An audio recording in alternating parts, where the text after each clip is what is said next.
전자담배 흡연 관련 뉴저지에서 첫 사망자가 나왔습니다. 팰리스파크 타운홀에서 부동산 가치 재평가 설명회가 열렸습니다. 팰리스파크 경찰이 횡단보도 정지 위반 차량 함정 단속을 실시했습니다. 뉴저지 주의회가 대중교통 요금 인상 조사에 착수합니다. 뉴 밀레니엄 뱅크가 달라스에도 대출 사무소를 개설했습니다. 오늘부터 맨하탄 14번가의 차량 통행이 전면 통제됩니다. 노인층을 대상으로 한 전화 사기가 기승을 부리고 있습니다. 북한의 실무협상 대표 김명길 대사가 스톡홀름으로 갈 것으로 보입니다.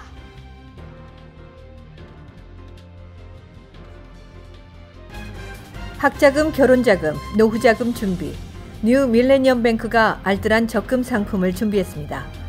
3년 만기 적금 연이율 무려 2.65%, 무려 2.65%. 뉴 밀레니엄 뱅크와 함께 미래를 준비하세요. FDIC member and equal housing lender.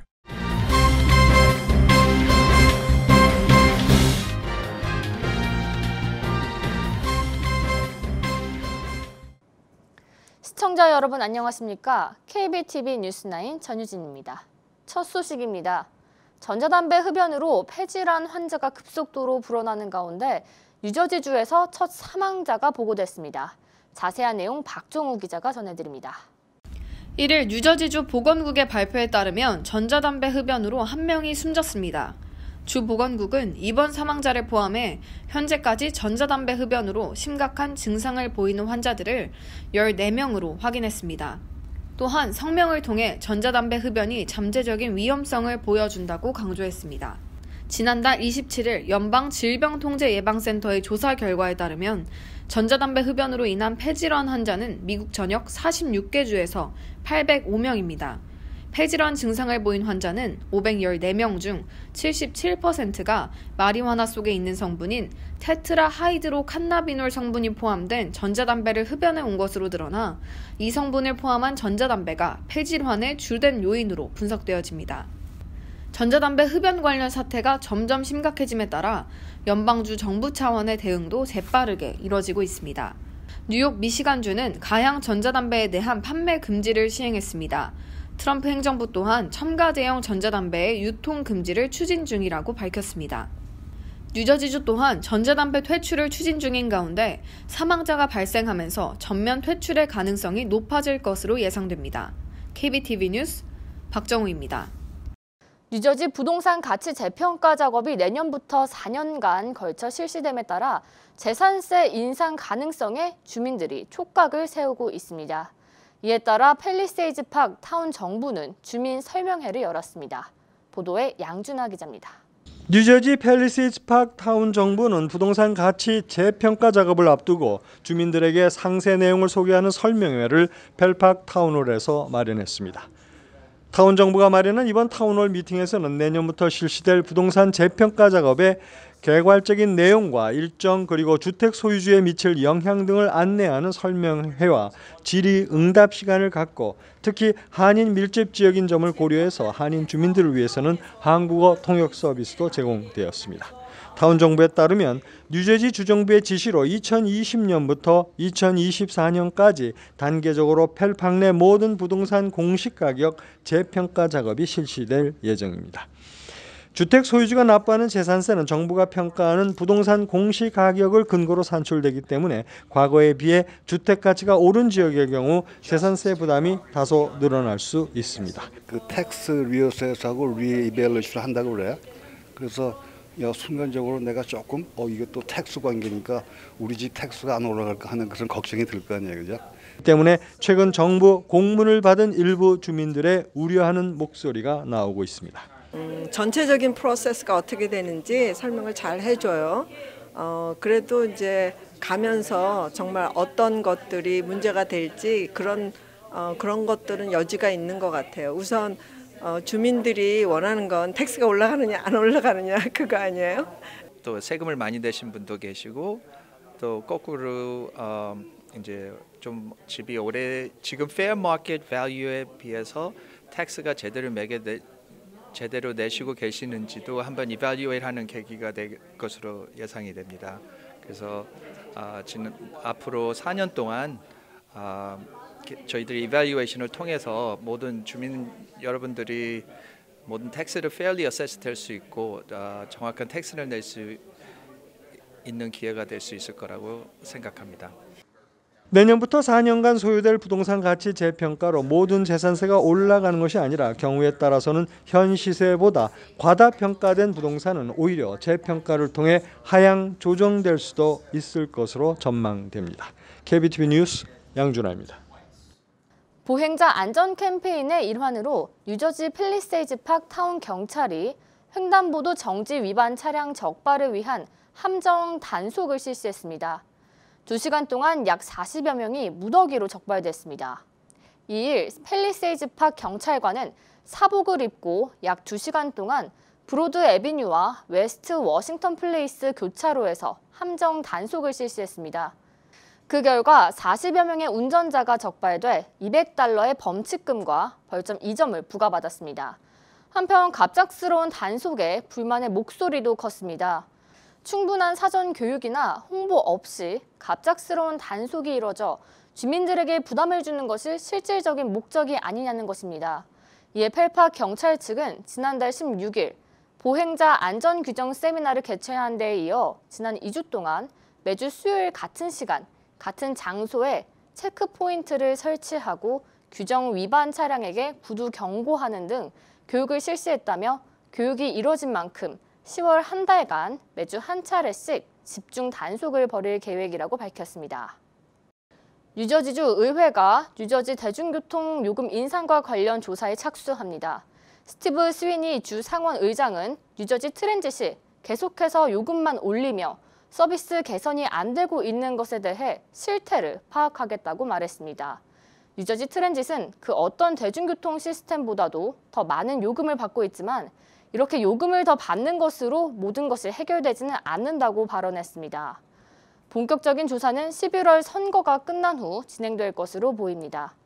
새로 위원회를 설립해 앞으로 뉴저지 트랜짓 관련 공청회를 열고 원탁 회의를 개최하며 현장 방문 등을 통해 뉴저지 대중교통 시스템 문제를 파악해 나갈 것으로 보입니다. 킨 주니어 상원 의원은 뉴저지 트랜짓은 잭 머피 주지사 행정부 관리하에 여전히 제 역할을 하지 못하고 있다면서 이용객들에게 받아들일 수 없는 형편없는 서비스를 제공하고 있다고 비난했습니다. 이에 뉴저지 트랜짓 낸시 스나이더 대변인은 주의회에 요청해 적극 협력할 것이라면서도 새로 버스를 구입하는 등 아직 해야 할 일이 많이 남아있으며 승객들의 안전한 대중교통 이용을 위해 더 많은 투자가 이뤄져야 할 것 같다고 발언했습니다.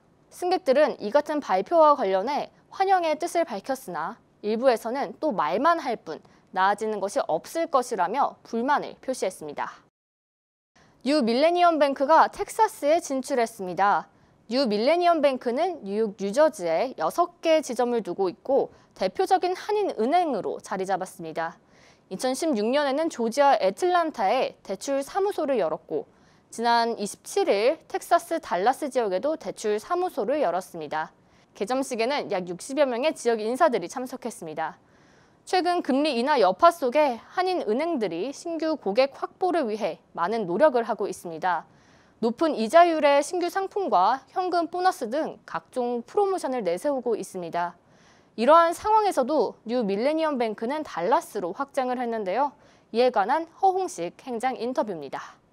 달라스는 지난 2년 동안에 한인 인구가 약 25% 정도 증가할 정도로 상권도 급속히 발전하고 아울러 대출 수요가 많이 늘어나고 있습니다. 그래서 그곳에서 경험도 많고 은행 경력이 한 10년 이상 되는 케빈조 사무소장을 모시고 이번에 저희들이 사무소를 개점했습니다.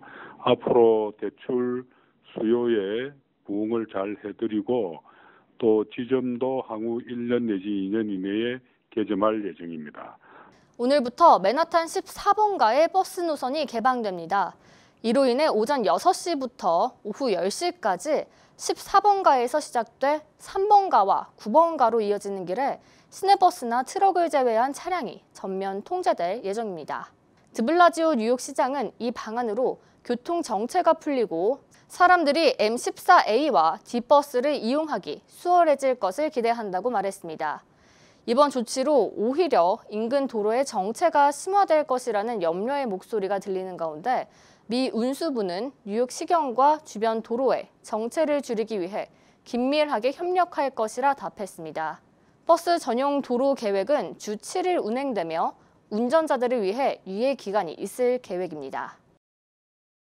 노년층을 겨냥한 사기 전화와 이메일 사기가 끊임없이 이어지면서 뉴욕주 당국이 골머리를 앓고 있습니다. 자세한 소식 박정호 기자가 전해드립니다. 뉴욕주 국무부는 최근 노년층 사기 피해 예방을 위한 안내문을 한글 등 소수개 언어로 배포하고 주의를 당부했습니다.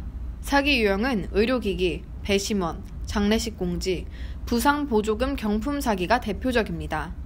의료기기 사기의 경우 주소와 신용카드 정보를 제공하면 의료기기를 무상으로 받을 수 있다는 메시지가 나옵니다. 이때 상담사와 연결이 돼 개인정보 및 금융정보를 얻어냅니다. 배심원 사기의 경우 법원 공무원을 가장해 배심원으로서 의무를 이행하지 않았다고 알린 뒤 신용카드로 벌금을 납부하라고 요구합니다. 소셜 시큐리티 번호 및 생년월일 등 개인정보 등도 제공할 것을 강요합니다. 지인의 장례식 안내로 장례식장에서 발송된 것처럼 속여 상세 정보 링크를 클릭하도록 지시하는 사기도 있습니다. 이때 링크를 연결하면 악성 소프트웨어가 자동 다운로드돼 제3자에게 개인정보를 도용당할 수 있습니다. 집 수리에 대한 무상 보조금을 받을 자격이 있다고 안내 메일이 오기도 합니다. 이때도 역시 이름, 우편물 수령 주소, 은행명, 계좌번호 등 개인정보가 필요하다고 설명하여 받은 정보를 악용합니다. 마지막으로 경품에 당첨됐다며 피해자의 개인정보를 달라고 요구하거나 추첨 수수료를 내야 한다고 설명하는 경품 사기도 있습니다. 이에 미 국무부는 합법적인 경품 행사는 절대 수수료를 요구하지 않는다며 사람들에게 주의할 것을 당부했습니다. 더 큰 피해를 막기 위해 국무부가 밝힌 사기 유형과 피해 방지 요령 등을 유의해야 할 것으로 보입니다. KBTV 뉴스 박정우입니다. 미 국무부가 북한의 잠수함 발사탄도 미사일 발사와 관련해 경고했습니다. 5일로 예정된 북미 비핵화 실무협상 장소로 스웨덴이 유력하게 거론되고 있습니다. 오늘 북측 실무협상 대표인 김명길 순회대사도 베이징을 경유해 스웨덴 스톡홀름으로 향했습니다. 지난 2일 북한은 새로운 형태의 잠수함 발사 탄도 미사일을 발사했습니다. 이와 관련해 미 국무부 대변인은 북한의 도발을 자제하고 유엔 안전보장이사회 결의에 따른 의무를 준수하라고 말했습니다.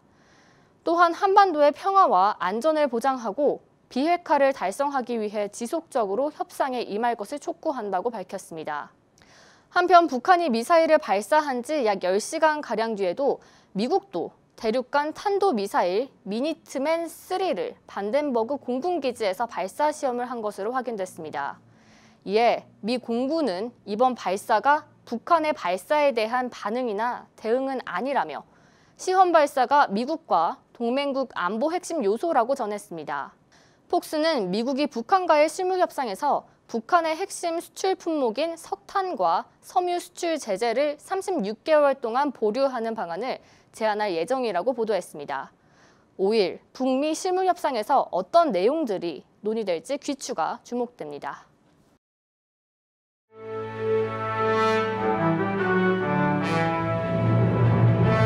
사건 사고입니다. 뉴욕시경은 브롱스에서 3명의 여성을 칼로 위협한 뒤 금품 등을 강탈한 혐의로 기소된 남성을 추적 중에 있습니다. 사건은 8월 26일, 9월 2일, 9월 14일 일어났는데 모두 20대 초반의 여성들이 대상이 되었습니다. 용의자는 핸드폰, 노트북 및 약 400불을 훔친 뒤 도망쳤습니다. 가장 최근 사건의 경우 경찰은 피의자가 크레스턴 애비뉴에 있는 아파트 건물에 들어와 상자 절단기용 칼로 피해자를 위협하고 얼굴을 여러 번 가격했다고 전했습니다. 지난 1일 오후 5시경 롱아일랜드에서 가족들을 위협하고 17세인 동생의 총을 가격해 살해한 사건이 일어났습니다. 피의자는 2급 살인 혐의로 기소돼 밤새 수감됐으며 수요일 센트럴 이즐립의 1지법에 기소될 예정입니다. 지난 2일 아침 윈저록스 브래들리 국제공항에서 제2차 세계대전 당시 쓰였던 폭격기가 추락해 최소 7명이 사망하고 7명이 부상을 당했습니다. 폭격기는 비상 착륙을 시도하던 중 공항 건물에 충돌해 추락해 화염에 휩싸인 걸로 밝혀졌습니다. 엄청난 폭발로 비행기의 왼쪽 날개와 꼬리만 남아있는 상황에서 교통안전위원회 조사단이 도착해 조사에 들어갔습니다. 5개 대륙에서 10시간 동안 릴레이 콘서트 글로벌 골 라이브 더 팟섭을 드림이 펼쳐집니다. 이 공연을 기획한 이유는 10년 안에 빈곤 퇴치는 물론 기후 변화 방지, 불평등 해소 등 8가지 목표를 달성하기 위해서입니다. 주목할 점은 SM 엔터테인먼트가 아시아 공연을 유치한 데 이어 이수만 SM 총괄 프로듀서가 아시아 공연 총감독을 맡았습니다. 한국에서 공연이 개최될 경우 K-팝의 위상이 높아질 뿐만 아니라 홍보 효과까지 있을 것으로 보입니다. 뉴욕 한인 학부모 협회가 퀸즈 베이사이드 관할 111 경찰서 존 홀 서장에게 뉴욕 주지사 공로패를 전달했습니다. 앤드류 쿠오모 뉴욕 주지사에게 뉴욕 한인 학부모 협회가 한인 커뮤니티의 치안을 위해 노력한 홀 서장을 추천했습니다. 홀 서장은 앞으로도 베이사이드 일대의 안전을 위해 최선을 다할 것이며 범죄 관련 제보는 사소한 것이라도 해결에 중요한 역할을 할 수 있으니 언제든 경찰서를 방문해달라고 했습니다. 뉴욕 총영사관이 8일 낮 12시부터 4시까지 퀸즈 플러싱 대동연회장에서 제18차 순회 영사 업무를 실시합니다. 여권 발급 신청과 영사 확인, 가족관계 등록 및 발급, 병역 업무, 국적 관련 업무, 재외국민 등록 및 발급, 기타 서비스 업무 등이 처리됩니다. 퀸즈 한인회는 이번 순회 영사 참석자들을 대상으로 사전 예약 서비스를 실시합니다. KCC 한인 동포회관이 뉴욕 한인 변호사협회와 협력해 무료 법률 상담 서비스를 시작합니다. 매월 첫째 주 화요일에 무료 법률 상담 서비스가 시행됩니다. 출범식을 가진 날 10여 명의 주민들이 참석해 개인 법률 상담을 받았습니다. 이어서 포커스인과 커뮤니티 브리핑이 이어집니다.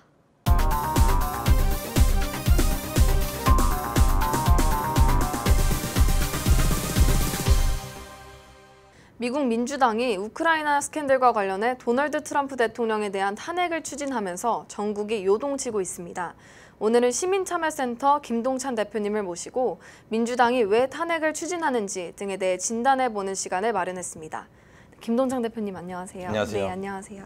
네, 질문을 좀 드리려고 해요. 네. 먼저 우선 트럼프 대통령 탄핵과 관련해서 미국이 지금 되게 시끄러운데요. 네. 트럼프 대통령에 대한 민주당의 탄핵 조사 내용은 과연 어떤 내용인지 간략히 한 말씀 부탁드립니다.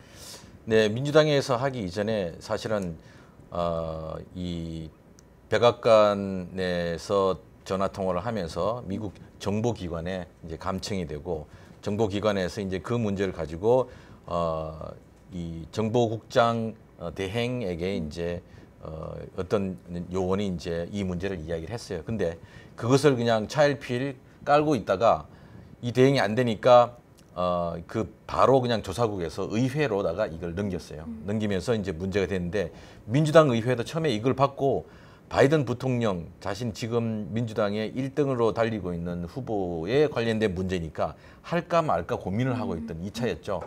그런 상황에서 이제 민주당 내 진보적인 소당파들이 이제 이걸 가지고 트럼프 대통령을 임피치해야 된다, 탄핵해야 된다 이렇게 들고 나오니까 그럼 민주당이 할 수 없이 이제 탄핵이라는 이제 열차를 타게 됐는데 내용은 뭐냐면 우크라이나 그 젤렌스키 대통령하고 트럼프 대통령이 통화를 하면서 젤렌스키 대통령 거기에 조 바이든 부통령의 아들이 거기에서 무슨 우크라이나에서 부정부패 혐의로 조사를 받고 있잖아요. 그거 좀 제대로 조사해갖고 좀 밝혀달라고. 그래서 내가 좀 그걸 좀 써야 되겠다. 이런 이제 취지로 이제 전화를 한 거예요. 그래서 이제 이거는 이제 대통령이 어떤 권한을 심하게 이제 오용했다라는 부분으로 이제 탄핵의 대상이 될 수 있는 것이다. 이거는 지난번에 있었던 러시안 게이트하고는 좀 틀린 문제고 대통령이 직접 나선 것이다. 그래서 이제 민주당이 이제 탄핵을 하겠다고 나선 거죠. 되게 심각한 그런 문제네요. 네. 네, 그러면 만약에 탄핵이 진행된다면 탄핵 절차는 어떻게 되는지 또 김동찬 대표님은 과연 탄핵이 될 것이라고 예상하시는지. 예. 네. 탄핵의 절차는 간단합니다. 하원은 검사의 역할을 하는 거죠. 그래서 하원은 만약에 하원에서 3분의 2 이상이 이제 탄핵을 지지한다 그러면 이제 기소가 되는 겁니다. 대통령이 탄핵이 기소가 되는 거고, 그다음에 상원으로 옮겨지면 상원은 이걸 가지고 심판하는 재판관의 역할을 하는 거거든요. 그래서 상원에서 3분의 2가 만약에 이 탄핵을 해야 된다고 하면 그 탄핵이 되는 겁니다. 근데 지금으로서는 민주당에 장악하고 있는 하원에서는 기소는 가능한데 상원에서는 이게 공화당이 훨씬 더 많은 다수당이기 때문에 이게 탄핵이 될 것인가에 대해서는 아직 지금으로서는 불가능하다 이렇게 지금 보고 있습니다. 그런데 이제 이 공화당 내부에서도 내년 선거에 공화당에서 뛰어야 될 사람들이 한 26명 정도가 되고 민주당은 내년 상원 선거에 나설 사람이 12명밖에 안 되거든요. 그러니까 공화당이 방어해야 될 숫자가 훨씬 많은 거예요. 그런데 만약에 배럴그라운드 지역 같은 경우 공화당이 될지 민주당이 될지 한 번씩 바뀌는 이런 지역에 있는 연방의원, 공화당 상원의원 같은 경우는 고민을 하게 되죠. 내가 트럼프 대통령 탄핵을 막으면서 내가 산화할 것이냐, 아니면 대통령이 탄핵되더라도 내가 정치 인생을 계속 갈 것이냐, 이런 고민을 하게 될 것인데 아마 이 부분 때문에 하원에서 기소는 되겠지만 상원은 쉽지 않을 것이다 이렇게 생각합니다. 네, 쉽지 않을 것이라는 의견을 내주셨는데요. 네. 이번 탄핵 사태를 보면서 민주당과 공화당의 그런 계산된 생각은 무엇이라고 생각하세요? 네, 일단 민주당은 공격적 입장이고 당 내에 소장파들이 문제 이제 들고 일어나는데 소장파 중에 이제 진보 세력들이 목소리를 크게 냈습니다. 이거는 바이든을 물리치고 진보 후보가 되겠다는 거고 또 이 여세를 미뤄가면 이 내년도 선거에서 민주당이 유리하겠다 이런 생각인 거고 공화당은 이 수세적 입장인데 최선의 방법은 세를 결집시켜서 지지성을 결집시키겠다 이런 뜻인데 거의 짧은 시간 내에 수천만 부를 모금하는 이런 거 봤을 때 이 싸움은 쉽지는 않은 것이다. 누가 이기든 간에 그런 생각입니다. 민주당과 공화당에 대한 자세한 내용 너무 감사드립니다. 또 오늘 시간 내주셔서 너무 감사드립니다. 네, 고맙습니다. 네, 오늘 폭언 쓰인 시간에는 김동찬 대표님을 모시고 민주당이 왜 탄핵을 추진하는지 등에 대해 진단해보는 시간을 가졌습니다.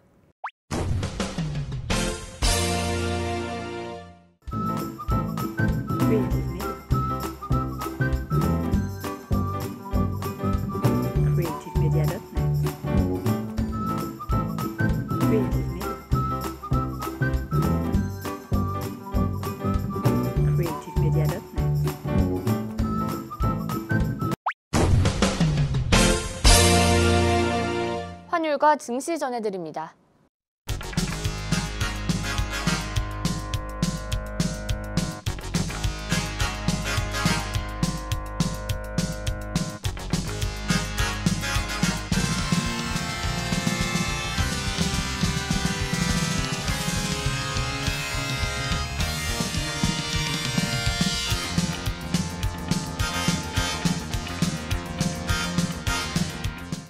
뉴욕과 뉴저지 날씨 전해드립니다.